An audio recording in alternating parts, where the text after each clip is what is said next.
नमस्कार, मैं हूं राम प्रकाश राय। पाकिस्तान के विदेश मंत्री बिलावल भुट्टो का भारतीय दौरा समाप्त होने के बाद भी वो उतना ही चर्चा में है जितना दौरे की शुरुआत के पहले था। 4 मई को पाकिस्तान के जो विदेश मंत्री हैं बिलावल भुट्टो, उनको भारत आना था, वो भारत पहुंचे थे। ये मौका था एससीओ की बैठक का। एससीओ यानी संघाई कोऑपरेशन ऑर्गेनाइजेशन जो है, जिसे रीजनल जो देश हैं उसका सबसे बड़ा संगठन माना जाता है। इसके विदेश मंत्रियों की बैठक होनी थी। इसी बैठक में शामिल होने के लिए बिलावल भुट्टो जो है वो गोवा पहुंचे थे। गोवा पहुंचने के बाद से लेकर के और ये जो दौरा है वो पाकिस्तान के हिसाब से बेहद महत्वपूर्ण रहा। जितना भारत के लिए उससे कहीं ज़्यादा पाकिस्तान के लिए। दरअसल इस दौरे की शुरुआत के पहले पाकिस्तानी मीडिया में कई तरीके की चर्चाएं हो रही थी। यहाँ तक कि आशंका जताई जा रही थी कि बिलावल भुट्टो की वहाँ पर जासूसी भी कराई जा सकती है, पर हुआ इसके उलट। दरअसल जब बिलावल भुट्टो भारत पहुंचे तो उनका जोरदार स्वागत हुआ।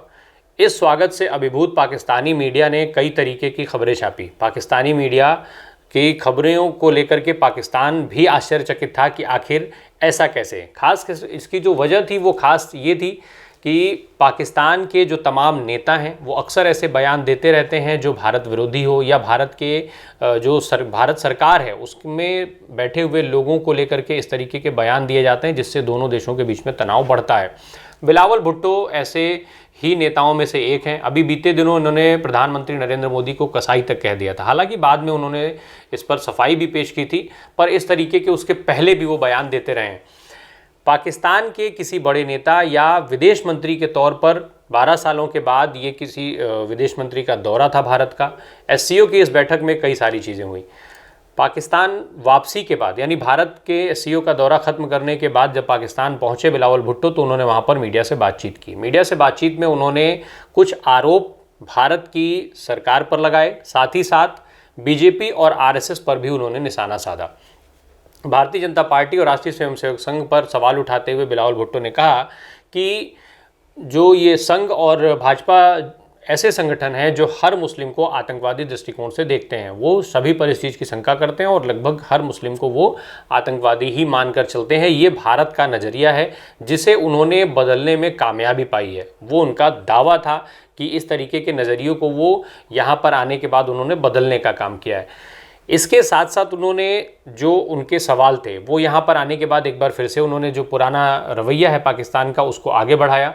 जम्मू कश्मीर का राग अलापा, जम्मू कश्मीर का राग अलापते हुए उन्होंने कहा कि धारा 370 हटाना जो है वो बेहद ख़राब कदम था, गैर ज़रूरी और गैर कानूनी कदम था भारत सरकार का। इसके साथ साथ उन्होंने ये भी कह दिया कि जो जम्मू कश्मीर का विशेष राज्य का दर्जा था उसको भारत सरकार ने समाप्त करके और बातचीत के सारे रास्ते बंद कर लिए हैं। हालांकि इसका जवाब भी विदेश मंत्री एस जयशंकर के द्वारा खूब उसी तरीके से कुछ उसी अंदाज में दिया गया जिस तरीके से बिलावल भुट्टो ने ये सारे सवाल किए थे।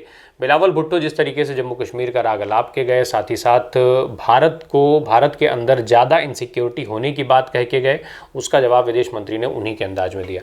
विदेश मंत्री एस जयशंकर ने बिलावल भुट्टो का जो जवाब था वो जब मीडिया से बात कर रहे थे तो उन्होंने कई सारी चीज़ें कहीं। विदेश मंत्री का बिल्कुल स्पष्ट था, उन्होंने न केवल पाकिस्तान बल्कि चीन पर भी निशाना साधा।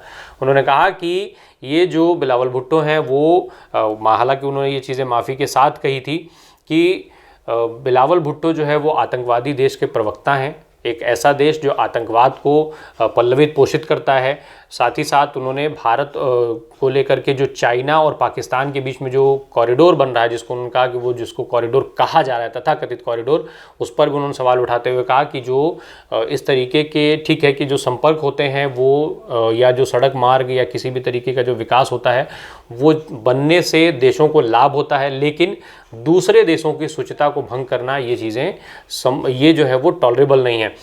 ये विदेश मंत्री जयशंकर का जो संदेश था वो बेहद कड़ा था। साथ ही साथ उन्होंने ये भी कह दिया कि पाकिस्तान पर बातचीत अब केवल पाकिस्तान अधिकृत कश्मीर पर ही होगी, इसके अलावा बाकी जम्मू कश्मीर को लेकर के उनसे बात नहीं होगी। तो ये सारे घटनाक्रम हुए इस दौरान जहां भारतीय मीडिया में ये चर्चा में रहा एससीओ का दौरा बिलावल भुट्टो का, वहीं पाकिस्तान में भी इसकी खासी चर्चा रही। हालांकि बिलावल भुट्टो के जिस स्वागत से पाकिस्तानी मीडिया और पाकिस्तान के लोग अभिभूत दिखे, उसको लेकर के भारत में सवाल भी उठाया गया। दिल्ली के मुख्यमंत्री अरविंद केजरीवाल ने भारतीय जनता पार्टी पर इसको लेकर के निशाना साधा था कि एक ऐसा देश जो भारत में आतंकवाद को बढ़ावा देता है, आतंकवादी गतियों को अंजाम देता है, उसके विदेश मंत्री का इतना भव्य स्वागत भारत में किया जा रहा है। साथ ही साथ हालांकि विदेश मंत्री एस जयशंकर ने ये चीज़ भी क्लियर की थी कि बिलावल भुट्टो का जो स्वागत था वो कोई अलग से नहीं किया गया था, जैसे बाकी देशों के विदेश मंत्रियों का स्वागत किया गया था उसी क्रम में उनका भी स्वागत किया गया था।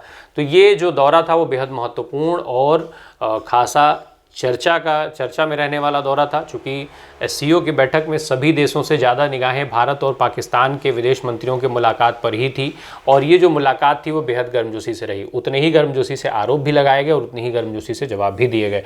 वीडियो के इस अंत में आप सुनते चलिए जयशंकर का ये बयान। As a foreign minister of an SCO member state, Mr. Bhutto Zardari was treated accordingly. As a promoter, justifier, and I'm sorry to say spokesperson of a terrorism industry, which is the mainstay of Pakistan, his positions were called out and they were countered, including at the SCO meeting itself. So let me come to the specifics. On the China-Pakistan economic corridor, this so-called corridor, I think it was made very clear, not once but twice in the SCO meeting, that connectivity is good for progress, but connectivity cannot violate the territorial integrity and sovereignty of states. So this has been our long-standing position. Nobody should have any doubt about it. And I assure you, those who are in the room today had no doubt about it. I made sure of that. Regarding आपका दूसरा जो था वो G20 के बारे में था. Now, I don't think there is a G20 issue to debate with anybody. Certainly not with a country which is nothing to do with the G20. I mean, Jammu and Kashmir was, is, will always be a part of India. And the G20 meetings are held in all the Indian states and union territories, so it is completely natural that it is held there. जो आपका जो दूसरा सवाल जो था कि from what I understood that India and Pakistan should sit together. Victims of terrorism do not sit together with perpetrators of terrorism to discuss terrorism. Victims of terrorism defend themselves, counter acts of terrorism, they call it out, they delegitimize it, and that is exactly what is happening. So to come here and preach these hypocritical words as though we are on the same boat, I mean, they are committing acts of terrorism.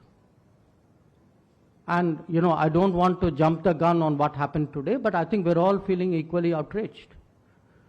So I think, let's be very, very clear on this. On this matter, the terrorism matter, I would say Pakistan's credibility is depleting even faster than its forex reserves. So let's be clear what this is about.